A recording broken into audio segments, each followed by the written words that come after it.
কল্পনা করুন এমন একটি পাহাড় যেখানে বরফ নেই, তবুও চারিদিকে শুধু সাদা আর সাদা। দূর থেকে মনে হবে যেন প্রকৃতি হাজার টন তুলো বিছিয়ে রেখেছে।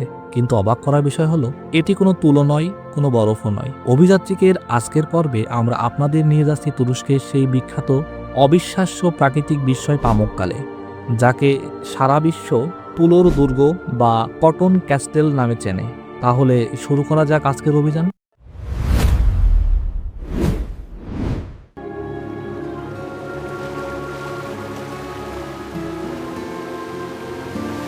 তুরস্কের দক্ষিণ পশ্চিমাঞ্চলের দেনিজলি প্রদেশে অবস্থিত এই বিস্ময়কর স্থানটি প্রতি বছর বিশ্বের লাখো লাখো পর্যটককে আকর্ষণ করে। সিঁড়ির মতো ধাপে ধাপে নেমে আসা সাদা টেরেসগুলোর প্রতিটিতে জমে থাকে স্বচ্ছ নীলাভ উষ্ণ পানি। পানির তাপমাত্রা ৩৫ ডিগ্রি থেকে ১০০ ডিগ্রি সেলসিয়াস পর্যন্ত হতে পারে। সূর্যের আলো পড়লে পুরো এলাকা যেন রূপকথার কোনো রাজ্যে পরিণত হয়। কিন্তু এই সৌন্দর্য কিভাবে তৈরি হলো?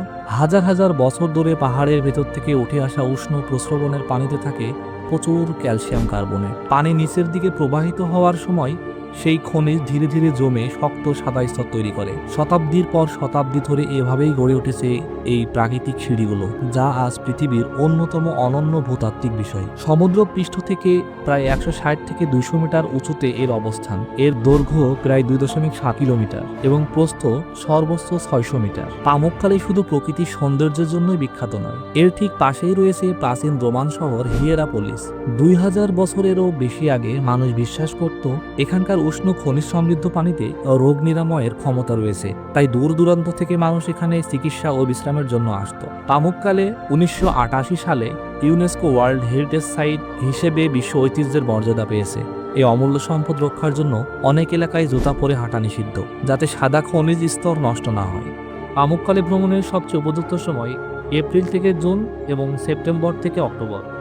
আর সূর্যোদয় কিংবা সূর্যাস্তের সময় এই তুলোর দুর্গ যেন আরও একবার নতুন রূপে প্রাণ ফিরে পায়। প্রতি বছর বিশ্বের বিভিন্ন প্রান্ত থেকে ২০ লক্ষেরও বেশি পর্যটক ছুটে আসেন পামুককালের এই অনন্য সৌন্দর্য উপভোগ করতে।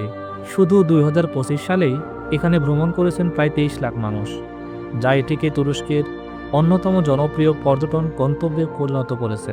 প্রকৃতি যখন সময়, পানি আর খনিজকে একসঙ্গে মিশিয়ে শিল্পকর্ম তৈরি করে, তখন তার নাম হয় পামুককালে। এটি শুধু একটি পর্যটন কেন্দ্র নয়, বরং পৃথিবীর ইতিহাস, ভূতত্ত্ব এবং সৌন্দর্যের এক জীবন্ত অধ্যায়। তাই যদি কখনো তুরস্ক ভ্রমণের সুযোগ আসে, তাহলে এই তুলোর দুর্গকে নিজের চোখে একবার দেখে আসতে ভুল করবেন না। কারণ কিছু বিস্ময় ছবি বা ভিডিওতে নয়, অনুভবেই সত্যিকারের জীবন্ত হয়ে ওঠে। পরবর্তী ভিডিও দেখার জন্য লাইক, কমেন্ট এবং সাবস্ক্রাইব করে বেল বাটনে ক্লিক করে রাখুন।